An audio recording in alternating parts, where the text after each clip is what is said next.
Sou Antônio Pinto Marques, Alteza Imperial e Real, sou do Mertão de Orleans e Bragança, Dr. Rui de Figueiredo Marcos, catedrático da Faculdade de Direito da Universidade de Coimbra.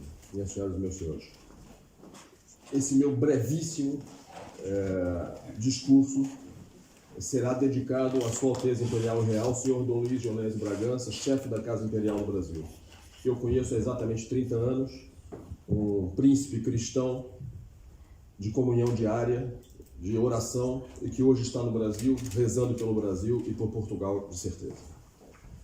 Uma visão transcendente da independência do Brasil. O reino de Portugal nasceu de um condado que fazia parte do reino asturo-lionês. Reino glorioso por ser o primeiro fruto da Reconquista, nascido de uma batalha nas Astúrias, onde hoje encontra-se o santuário de Nossa Senhora de Covadonga. Portugal nasce em meio à Reconquista, desentranhando-se de um reino que batalhava pela restauração da fé católica na Península Ibérica. A Batalha de São Mamede, a Batalha de Ourique, a Conquista de Lisboa, o Tratado de Zamora e, finalmente, a publicação da bula Manifestis Probatum em 1173 pelo Papa Alexandre III são passos de gigante na fundação do reino que iria dar novos mundos ao mundo. Leia-se um extrato da bula. Alexandre, bispo, servo dos servos de Deus, ao caríssimo filho em Cristo Afonso, ilustre rei dos portugueses, e a seus herdeiros in perpetuum. Está claramente demonstrado, portanto, Manifestis Probatum, está claramente demonstrado que, como bom filho e príncipe católico, prestaste inumeráveis serviços à tua mãe, a Santa Igreja, exterminando intrepidamente em porfiados trabalhos e proezas militares os inimigos do nome cristão e propagando diligentemente a fé cristã. Assim deixaste aos vindouros nome digno de memória e exemplo merecedor de imitação. Deve a sé apostólica amar com sincero afeto e procurar atender eficazmente em suas justas súplicas os que a providência divina escolheu para governo e salvação do povo. Por isso nós atendemos às qualidades de prudência, justiça e idoneidade de governo que ilustram a tua pessoa. Tomamo-la sob a proteção de São Pedro e nossa, e concedemos e confirmamos com autoridade apostólica ao teu excelso domínio o reino de Portugal, com inteira honras de reino e a dignidade que aos reis pertence, bem como todos os lugares que, com o auxílio da graça celeste, conquistaste das mãos dos sarracenos, e nos quais não podem reivindicar direitos os vizinhos príncipes cristãos. E para que mais te fervores em devoção e serviço ao príncipe dos apóstolos São Pedro e à Santa Igreja de Roma, decidimos fazer... Interrupção da bula por um telemóvel é só no século XXI. A bula do século XII. Peço que todos tirem o som do telemóvel. E para que mais te fervores em devoção e serviço ao príncipe dos apóstolos São Pedro e à Santa Igreja de Roma, decidimos fazer a mesma concessão a teus herdeiros, e com a ajuda de Deus prometemos defender-lhe, quanto caiba em nosso apostólico magistério. Continua, pois, a mostrar-te, filho caríssimo, tão humilde e devotado à honra e serviço da tua mãe, a Santa Igreja Romana, e a ocupar-te em defender os seus interesses e dilatar a fé cristã. Fim de citação. O documento é explícito. Portugal nasceu na luta pela fé, correspondendo à graça de Deus. Estava manifestamente demonstrado, provado.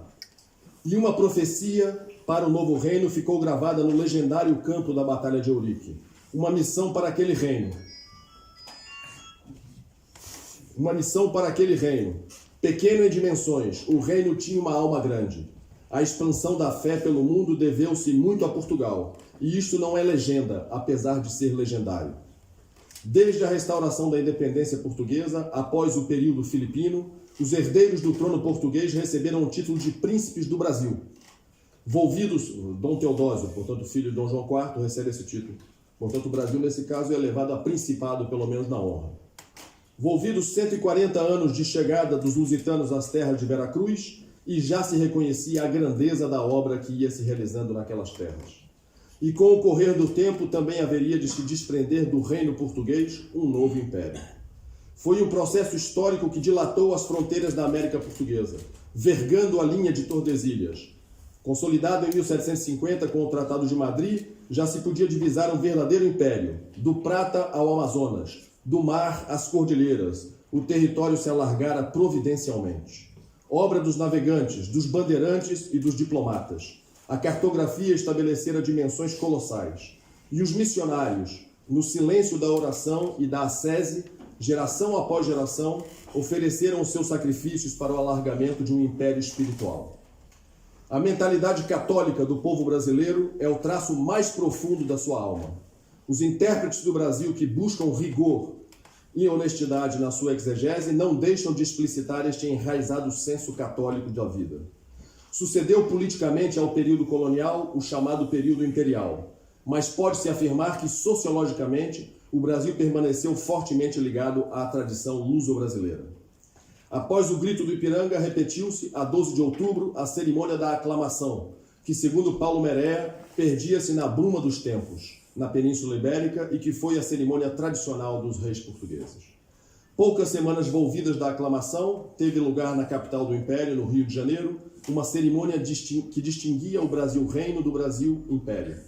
Trata-se da sagração e coroação do imperador a 1 de dezembro. Eu passo por cima de toda essa cerimônia, que é muito bonita. Recomendo a leitura, está publicada no meu livro, que hoje é lançado. E vamos ao final. Imperador e o Papa. O Papa Alexandre III, em 1173, reconheceu o reino de Portugal, que se elevava da condição de condado do reino asturo-lionês. O sumo pontífice considerava: está claramente demonstrado que, como bom filho e príncipe católico, prestaste inumeráveis serviços à tua mãe, a Santa Igreja. Manifestamente provado, manifestes probatum. E mais adiante o rei é tratado como filho caríssimo. O século XII viu nascer um pequeno reino que transformou a história da humanidade. Os historiadores não conseguem justificar a desproporcionalidade entre a causa e o efeito que foi a gesta dos descobrimentos. Nos documentos emanados da coroa e tantos outros daquele período, aparecia comumente a expressão serviço de Deus. A proeza lusitana, jamais assaz louvada, levou a fé e o império ao mundo conhecido e ainda desconhecido. Assim nasceu o Brasil. A coroação de Dom Pedro vincula a história brasileira à gesta lusitana. O Brasil consolidou a sua independência com a proteção de Nossa Senhora da Conceição e com a bênção da Santa Igreja. A medalha que hoje é apresentada também, que foi cunhada, tem no anverso a imagem de Nossa Senhora da Conceição. É pouco falado isso, mas Dom Pedro, antes de ir para São Paulo, passou por uma pequena ermida em Guaratinguetá, ainda muito pequena, e rezou junto à imagem de Nossa Senhora da Conceição Aparecida, e consagrando o Brasil.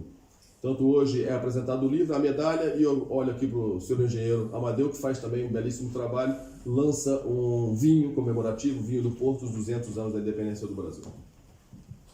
A coroação de Dom Pedro vincula a história brasileira à gesta lusitana. O Brasil consolidou a sua independência com a proteção de Nossa Senhora da Conceição e com a bênção da Santa Igreja. Mas o reconhecimento do Império sob a égide do direito das gentes era crucial. A Santa Aliança tinha a maior expressão político-doutrinal naquele momento. O princípio da legitimidade era o cânon europeu. Para a Santa Aliança, o Império Brasileiro representava a única sobrevivência na América do princípio monárquico europeu e logo seria uma porta de entrada mais fiável para os interesses e benefícios do Velho Mundo no Novo Mundo. Isso contrasta com a América para os americanos do Monroe, que foi citado agora pelo Dr. Marcos. O Tratado do Rio de Janeiro, também apresentado pelo Dr. Marcos, foi assinado a 29 de agosto de 1825. As negociações tiveram como mediador Sir Charles Stuart, que atuou com habilidade e finura para alcançar o reconhecimento da independência do Império. O inglês relatou ter Dom Pedro, com justiça, é uma expressão do inglês, o tino instintivo e notável brasileirismo. O inglês identificou o brasileirismo em Dom Pedro I. Assinalou a fidelidade do imperador ao seu pai, contra quem não se sublevara, mas o fizera, isto sim, e são palavras do inglês também, muito a gosto da Santa Aliança, contra as cortes vintistas.